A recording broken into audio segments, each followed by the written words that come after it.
Good morning. It is Monday again, 7:30 Central Time. I love y'all. Hope you've enjoyed your holidays and time with your family. I appreciate everyone who's gone over and subscribed to my podcast. Thank you so much. I encourage you to help those who haven't yet gone over to go over. I want to talk about wayward children today. It is possible you have a wayward child, a child that decided not to go the direction in life you have gone and you would have wanted them to have chosen. And during the holidays, it is often painful for many individuals because we are disconnected from that child. Or maybe they show up for the holidays, but it's stress filled the whole time because they've got addictions or habits or have chosen a life that is completely different than you would have wanted for them. I want to speak into that because if you're like me, you could beat yourself up for children making decisions that they made, and the enemy would love for you to do that to make a bad situation even worse. But I want you to think about something. What what would have happened if you hadn't been in the way?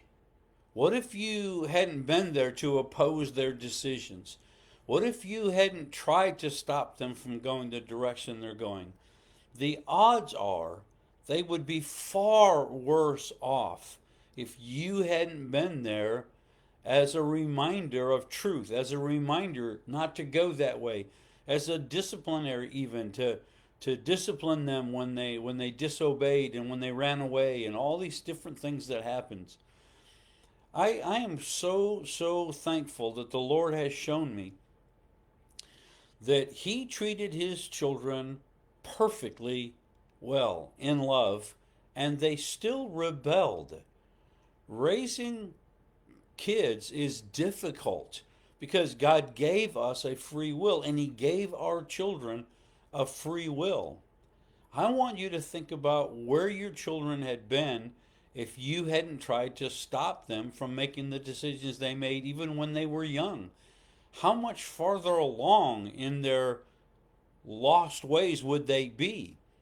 Maybe we need to take it to a bigger picture so that it can help you. Think about America and the Christians who've stood up against all this movements that have been anti God, anti Christ like, anti Bible. Look how far the world came with our opposition, with us voting no, with us saying no, with us trying to be a voice against the decisions that were being made.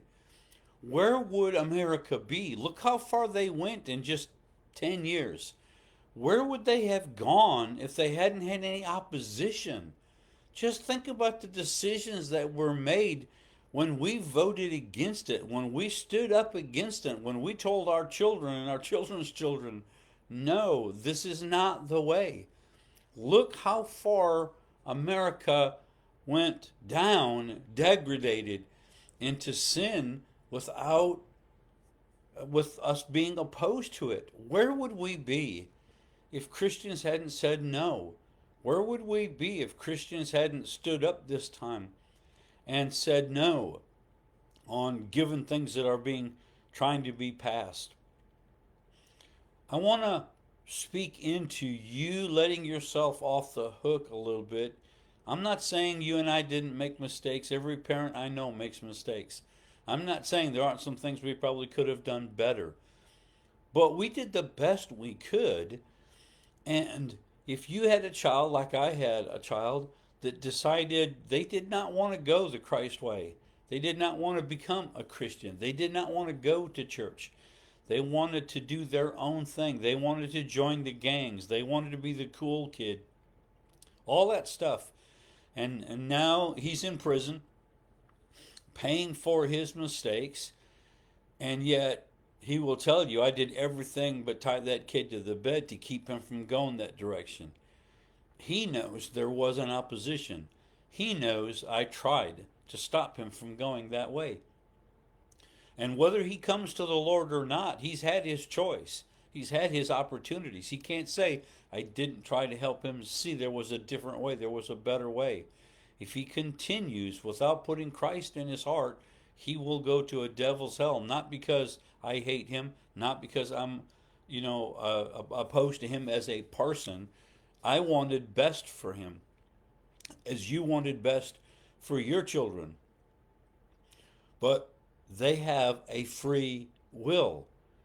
And I know many of us have struggled with free will, that if God had not given us free will, we would have made different choices for sure. But without free will, love is not love. Without free will, we don't have the ability to choose to follow God or not. We're just puppets, we're just robots. The fact that we have free will is love expressed by God to us and for us. But the beautiful thing about free will, and also the detrimental part of free will, is if you don't like where you are at, you can change. I can't blame my parents for my decisions in life. I can't blame my teachers. I can't blame my siblings. At the point where I left home, I was responsible for my life and where I went with my life. And so are your children. Now, they may want to blame you because it's so much easier to blame than it is to take responsibility. It's so much easier to say it's my parents' fault, it's this fault. And maybe you had terrible parents, I don't know. Once you left home, though, you could decide to be exactly opposite of that. You can be opposed to decisions they made, and you don't have to be as hard as they were or an alcoholic or whatever it was that you said made them a bad parent. You have a choice to be something different. I had a choice to be something different. And my choice, I hope for my children that they make better choices than I made. My greatest joy is that they're financially better off than I've ever been. And they've raised good kids. I'm excited about the choices they made. And I know my children, they hope their children make better choices than they made. That's what a good parent wants for their kids, is for them to make better choices than they made. But the children that made a choice to throw in the towel on your way of life and to not go the direction that you went and to not do what you did, that's their choice. And I know if you were raising them like I raised mine, you tried everything you could to keep them from making those poor decisions.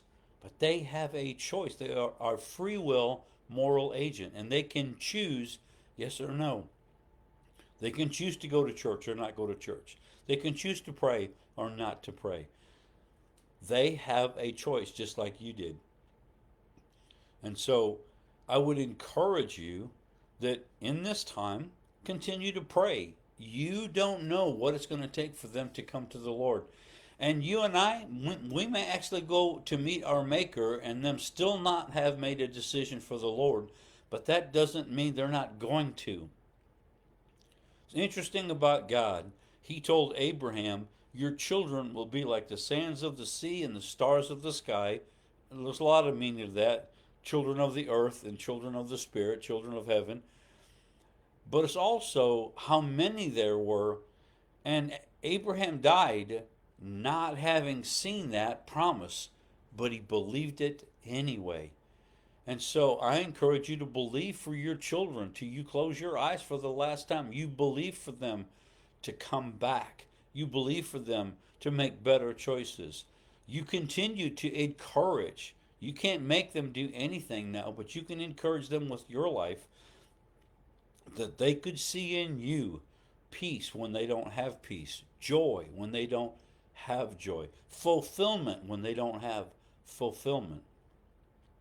Wayward children, we all were. We all were separated from God. Some of us made a choice to come to the Lord. Some of us made a choice to say, I don't want to live the way I've lived, and I can't do it on my own. I need help. And we cried out to God, and God supernaturally intervened in our life and helped us. saved us, as it were, gave us a new lease on life. We were born again into a new way of living. Your children have that same choice. And they may want to blame you and they want to blame the Republicans or the Democrats, but the choice is all of us have a choice what we do with our life. And so continue to pray for your children, but don't get into the place of feeling so sorry for yourself that you become a part of the problem. You did the best you could. They made a choice. Continue to believe God for workers in their field. My children have all made their decisions, and some of them no longer want to hear, I'm just dad. That's what dads do. I have to say this. They can't hear from me. They've made up their mind. But the Bible says to pray for laborers to go into the field.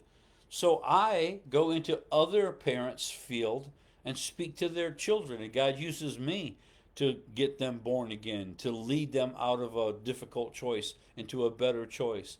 God uses me to speak into other children's lives, and God will use other people to speak into my children's lives.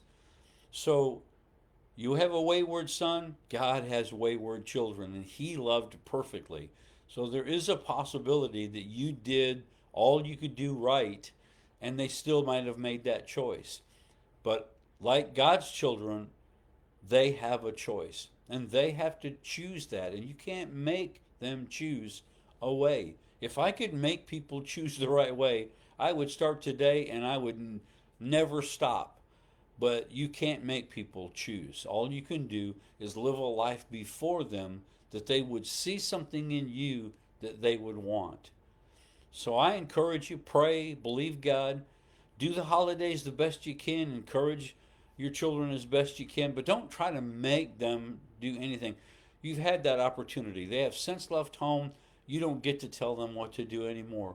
Believe God for other people to speak into their life and for them to come to a place like you did where you realized, I don't want to do my own thing anymore.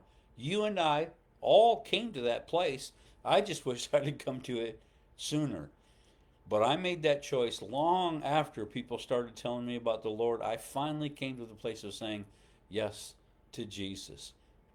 And so I encourage you to pray for your kids and keep praying till you can't pray anymore. And if your child has passed, I have children that have passed. If your child has passed, then you don't know the decisions they made in the last minutes of their life. So just continue to believe that God is gracious and God is good, and maybe they made a decision like the person on the cross just before they took their last breath. I love you all so much. Let me say hi to a few folks.